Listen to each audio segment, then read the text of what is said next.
Una mayor sequía experimentada en los últimos 50 años, la reducción de los envíos de gas desde Argentina y el creciente aumento del precio del petróleo son los principales argumentos económicos para la búsqueda de nuevas energías en nuestro país. Pero para hablar de nuevos tipos de generación energética, es importante conocer cómo está compuesta nuestra matriz. Chile tiene una capacidad energética instalada de 14.878 megawatts. Actualmente un 35% de nuestra energía es hidráulica, un 29% de gas natural, un 17% se produce en base a carbón y un 16% utilizando petróleo, siendo tan solo un 3% energías renovables no convencionales. La discusión por buscar nuevas fuentes de generación energética nacen por la necesidad de potenciar recursos propios y así no depender de otros países, y por otra parte usar energías limpias, menos contaminantes, lo que beneficia el desarrollo de nuestra economía por el hecho de fomentar un crecimiento económico que genera un daño menor al medio ambiente. Pero antes de hablar de nuevos tipos de energías, es importante conocer su proceso de producción y distribución. La energía basada en el carbón es generada a partir del calor que produce la combustión de este recurso fósil. Es el tipo de generación de energía eléctrica más común a nivel global. Del total de la electricidad mundial, el 41% es generada mediante el procesamiento de carbón. Aún los países más avanzados en cuanto a la utilización de energías renovables basan sus matrices en esta fuente de energía. Estados Unidos 45%, Alemania 44%. En el caso de Chile, ese porcentaje se reduce al 25%. Su expansión a nivel global se debe, en parte, a que las plantas generadoras con carbón están entre las más baratas de instalar y, en parte, a la buena disponibilidad del combustible. Sin embargo, la producción de energía en base a carbón genera gases y residuos que impactan sobre el medio ambiente por encima del promedio del resto de las energías. La energía generada con petróleo o sus derivados se produce en plantas termoeléctricas que pueden además generar electricidad con gas natural. Asimismo, se puede producir energía eléctrica en menor escala con grupos electrógenos que operan con diésel o gasolina de motor. El diésel dentro de los combustibles fósiles representa una fracción pequeña de la generación eléctrica mundial, con cerca del 5% del total. No obstante, muchos países lo usan, en particular países productores de petróleo, como Arabia Saudita, Estados Unidos, México, Kuwait e Irán. En Chile, su aporte en la generación eléctrica del 2010 fue importante, alcanzando un 12% del total de la generación, pues desde la crisis del gas es usado como alternativa de suministro seguro para centrales de generación con gas natural.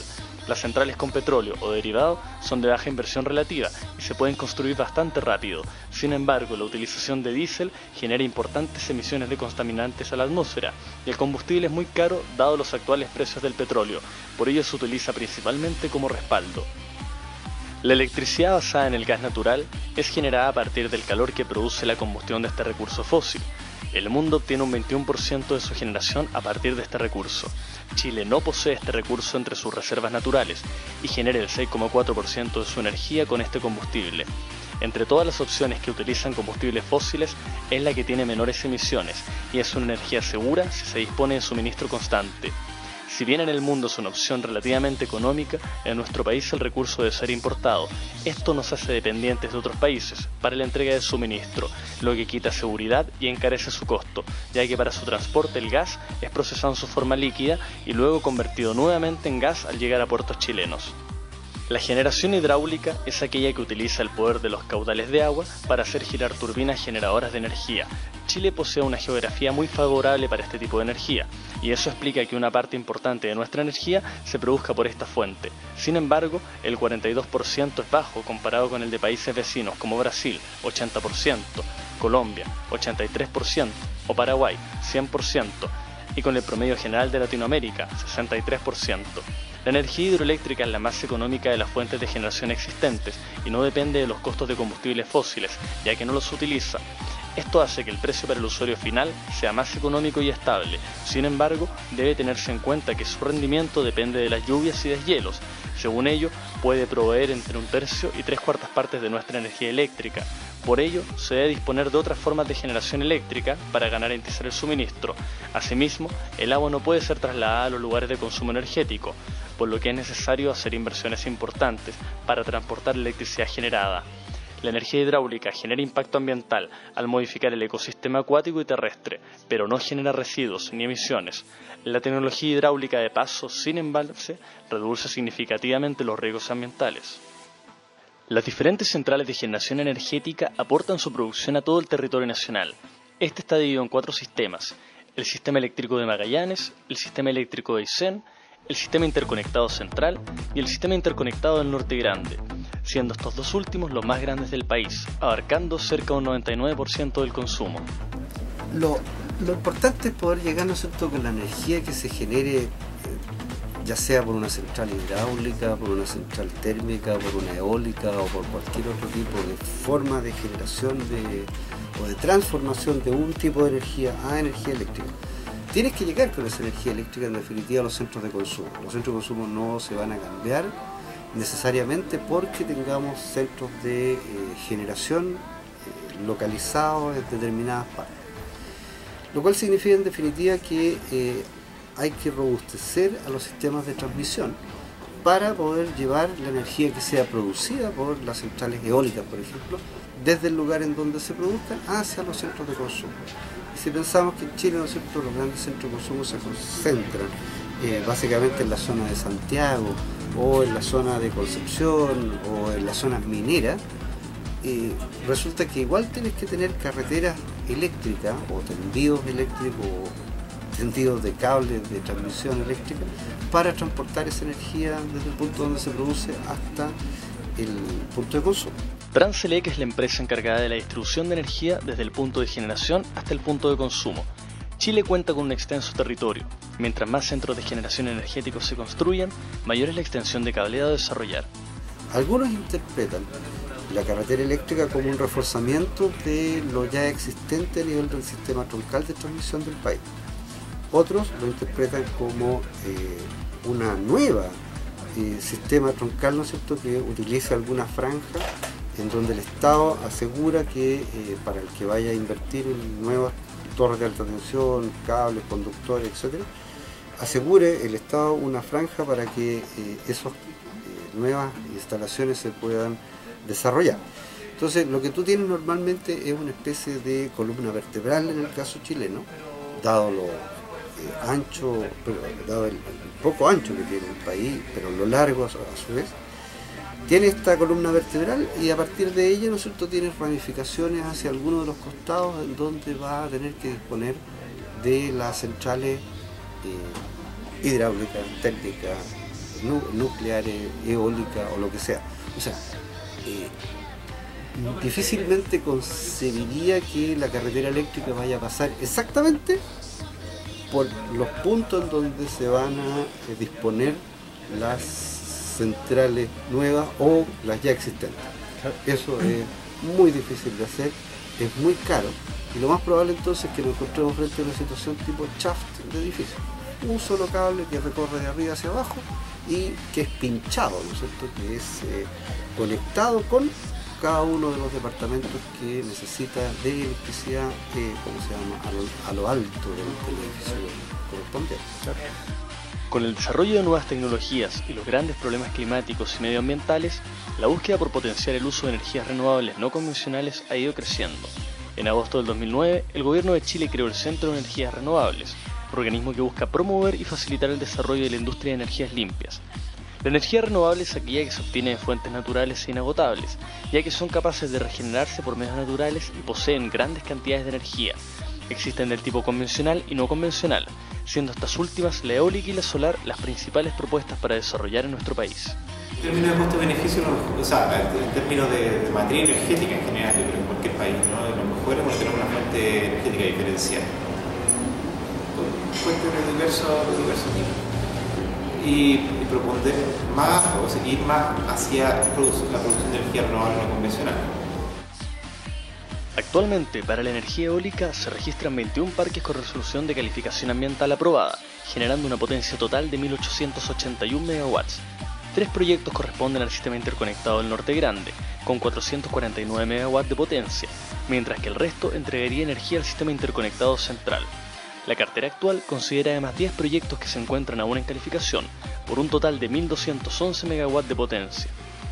Para la energía solar existen 7 proyectos con resolución de calificación ambiental aprobado, alcanzando 330,5 MW de potencia, y otros 4 proyectos en evaluación ambiental, que agregarían 158 MW de potencia a la matriz energética.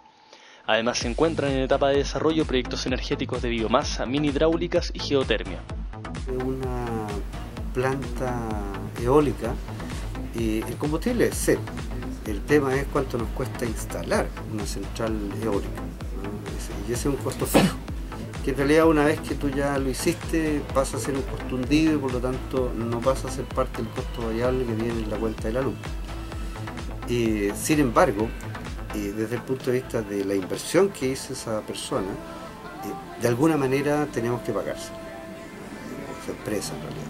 Y esa inversión, ¿no es cierto?, se va a dar en el caso de los paneles solares, en el caso de las centrales eólicas, en el caso de una central mareomotriz, en cualquier tipo de escenario en que tú quieras transformar algún tipo de movimiento o de otro tipo de energía, en nuclear por ejemplo. En energía eléctrica vas a tener que pagar un costo por la potencia correspondiente a eso. Lo que hay que comparar en realidad, en mi juicio, es la diferencial de costo que se produce entre tener una inversión en petróleo, en carbón o en gas con respecto a el costo que significaría instalar una central eólica o que funcione con energía solar o de otro tipo de energía, llamémosla renovables, no convencionales. El costo en el corto plazo puede ser más o menos elevado, pero en el largo plazo va a tener bastante beneficio, ¿no? Esas políticas que están haciendo en países desarrollados de que cada, digamos, o sea, lo ideal desde el punto de vista ambiental, ¿no?, que cada casa o cada unidad territorial tenga su propia fuente de producción de energía, ¿no? En el fondo, tienes un edificio, una casa, qué sé yo, que produzca su propia energía, que tenga su panel solar, ¿no?, y haga su propia energía, y si te sobra energía la puedes devolver al sistema interconectado, ¿no? El problema de eso es cómo acumular energía para que tengas un flujo continuo. En ese sentido, claro, el costo inicial es bastante más elevado, podría ser así, pero el costo de mantenimiento es bajo. Chile es un país privilegiado en recursos hídricos, lo que ha generado un gran atractivo para los inversionistas. Las centrales hidráulicas no generan residuos ambientales, como el carbón y el petróleo, y sus costos de mantenimiento son mucho más bajos. Con una superficie total de 5.910 hectáreas, que equivalen al 0.05% de la región de Aysén, el complejo hidroeléctrico Hidroaysén busca aportar 2.750 megawatts al sistema interconectado central, con una capacidad de generación media anual de 18.430 gigawatts. El PIB, ¿no es cierto?, de Chile, el producto, o el PGB, si ustedes quieren, Producto Interno Bruto, el Producto Geográfico Bruto, va creciendo en Chile. Y va creciendo en tasas que son del orden de entre el 4 y el 5%. Hay que recordar que la década pasada fueron del crecimiento del orden del 7%. Eso significa que históricamente Chile ha tenido un crecimiento en la demanda eléctrica que es del orden de aproximadamente un 1% por sobre ese crecimiento del PIB. Entonces, lo que nos está mostrando esta ecuación es que en la medida que el PIB suba, la demanda eléctrica va a seguir creciendo. Y para suplir, para abastecer esta nueva demanda o demanda adicional creciente en el tiempo, se necesita el desarrollo de nuevas centrales eléctricas. Porque si bien es cierto, hoy día la capacidad instalada es mayor que la demanda máxima, bueno, en algún minuto vamos a llegar a copar esa capacidad instalada y por lo tanto se necesita agregar nuevos proyectos de generación. En beneficio, incentivar, por ejemplo, la producción de industria, de energía verde, de energía renovable no convencional, ¿no? Es una gran cosa, o sea, eso se está haciendo, ¿no?, en Estados Unidos, en China. China es un mayor productor de estas energías renovables, de materias primas de energía renovable no convencional. Y eso para el PIB del país es un beneficioso, genera empleo, ¿no?, genera muchas cosas. Por ese lado, claro, tienes un beneficio económico más o menos grande. En términos de costo, claro, tienes esa salvedad, ¿no? Ahora si lo miras a 20 años, 30 años, 40 años, ahí puede haber una reducción. En ese sentido creo que desde la economía tradicional, ahora si lo miras de la economía de la ambiental o ecológica, ahí cambia la cosa, porque ahí está incluyendo toda una serie de costos que no está incluida en la economía tradicional y que no está medida en el PIB. El PIB es muy material, mucho PIB bruto, ¿no? El crecimiento económico, la cosa material, digamos, de fuerzas armadas, un montón de cosas que para nosotros, economía ambiental, no sirven, ¿no? Si tú incluyes todos los otros costos asociados a la externalidad que pagan los terceros, ¿no? Ahí yo diría que claramente, o sea, el beneficio económico es mucho más vinculado a la energía renovable, lo convencional. Y por lo tanto lo que está haciendo Hidroaicén con sus 2000 y tantos megawatts es desplazar en el tiempo la construcción de una serie de otras centrales de a montoncitos de a 400 megawatts. No estamos evitando que esas nuevas centrales de 300 o 400 se hagan, se van a hacer igual, pero en vez de tener que hacer, ¿no es cierto?, 2000 dividido por 400, o sea, ¿cuánto? Unas 5 centrales, 6 centrales, 7 centrales chiquititas, o más o menos chicas. Vamos a hacer una sola grande, vamos a tener una, ¿cómo se llama?, disponibilidad eléctrica mucho más segura, porque en la zona en donde se estaría emplazando esa central, la lluvia, ¿no es cierto?, es un elemento que es absolutamente predecible. No estaríamos tan dependientes de la hidrología que se produzca en la zona central de Chile. Llevamos 2 años de sequía, y esos son los beneficios. Ahora, ¿cuáles son los perjuicios? Claramente hay un tema ecológico que es de público conocimiento, hay temas de carácter técnico en términos de la construcción de una muy larga línea, ¿no es cierto?, de transmisión, pero ahí es donde está el balance de lo que la sociedad quiera.